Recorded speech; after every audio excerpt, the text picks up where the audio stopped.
In the battles of Großbeeren and neighboring Blankenfelde and Sputendorf, an allied Prussian-Swedish army under Crown Prince Charles John, formerly Marshal of France Jean-Baptiste Bernadotte, defeated the French under Marshal Oudinot. Napoleon had hoped to drive the Prussians out of the Sixth Coalition by capturing their capital, but the swamps south of Berlin combined with rain and the Marshal's ill health all contributed to the French defeat. Prelude. Following the Battle of Bautzen, in May 1813, during the War of the Sixth Coalition, both sides agreed to a 7-week truce to plan and better prepare. When the campaign resumed, in August, Napoleon ordered an offensive drive to take the Prussian capital of Berlin. With its capture, he hoped to knock the Prussians out of the war. Meanwhile, he kept the bulk of his army on the strategic defensive, to deal with any potential moves by the large Austrian army, which had now gathered in southeastern Germany.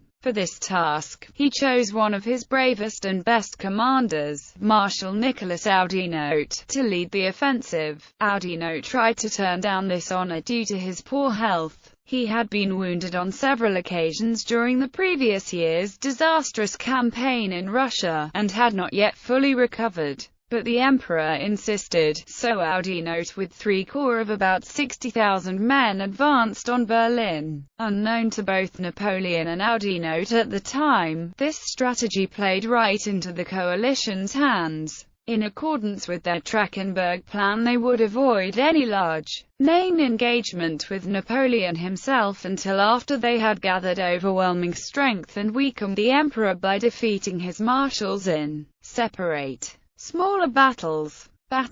From its start, the offensive was plagued by misfortune. On the same day as the advance began, the 19th of August, heavy rainstorms broke out, turning the roads into muddy quagmires and making it nearly impossible to move the artillery. Further hindering the advance, the area south of Berlin was crisscrossed with small lakes and swamps. In the best of weather, there were only a couple of roads by which to approach the city from the south, but rain turned many of the Prussian defensive positions into fortified islands. Oudinot was forced to advance his corps along 3 separate roads, with little communication between them. General Bertrand's 4th Corps of 13,000 men and 32 cannons to the right.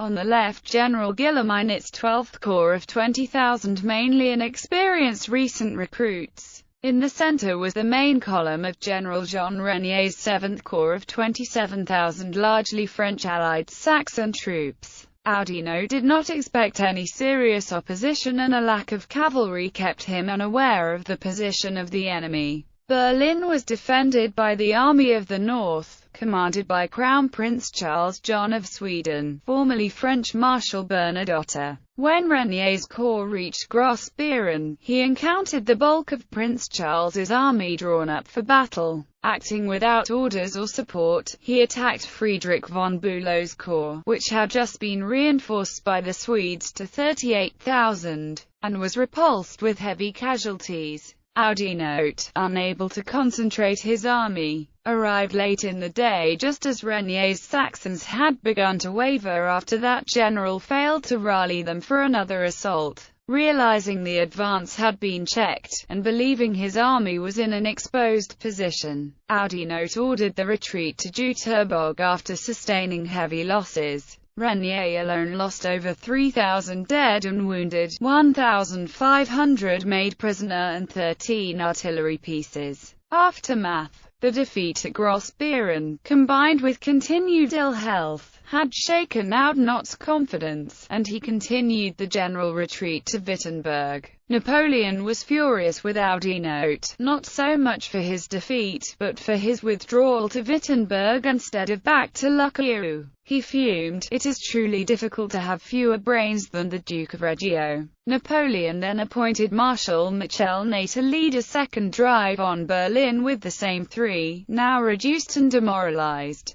corps and the ailing Oudinot as Ney's subordinate. The result would be the Battle of Dennewitz. Literary reference. In 1833, Theodore Fontaine, then a 14-year-old boy, visited the site of the Battle of Großbeeren and was deeply impressed. later writing a school essay about this battle, the first work known to have been penned by a man who would become a major German writer. Fontaine recounted this reminiscence in a much later essay, written in his old age. He mentioned also that his mother, at the time a young Berlin woman, had in the aftermath of the battle tended wounded soldiers, both German and French. Being of a Huguenot family who still spoke French among themselves, she was able to speak to dying French soldiers in their own language.